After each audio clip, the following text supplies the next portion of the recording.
প্রিয় ভাইরা, আল্লাহমুখী হওয়া ছাড়া আমাদের আর কোনো গত্যন্তর নেই।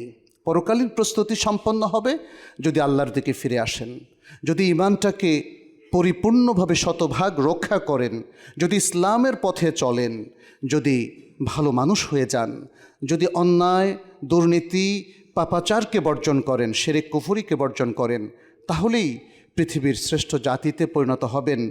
যে কথাটি আল্লাহ সুবহানাহু ওয়া তাআলা কোরআনে বলেছেন, কুনতুম খায়রা উম্মাতিন উখরিজাত লিন-নাস তা'মুরুনা বিল মা'রুফ ওয়া তানহাউনা আনিল মুনকার ওয়া তু'মিনুনা বিল্লাহ। তোমরাই হচ্ছে উত্তম জাতি, যাদেরকে মানবের সকল মানুষের কল্যাণের জন্য সৃষ্টি করা হয়েছে। তোমরা ভালো কাজের আদেশ দিবে, অসৎ কাজ থেকে নিষেধ করবে এবং তোমরা ঈমান পোষণ করবে। প্রিয় ভাইরা, আল কোরআন পড়ুন, প্রস্তুতি কিভাবে নিতে হয় পুরোটাই সেখানে পাবেন। আর আমাদের প্রিয় রাসূল মুহাম্মদ সাল্লাল্লাহু আলাইহি সাল্লামের জীবনীটা একটু পড়ুন ভালো করে, তার সুন্নাহ এবং তার সিরাহ।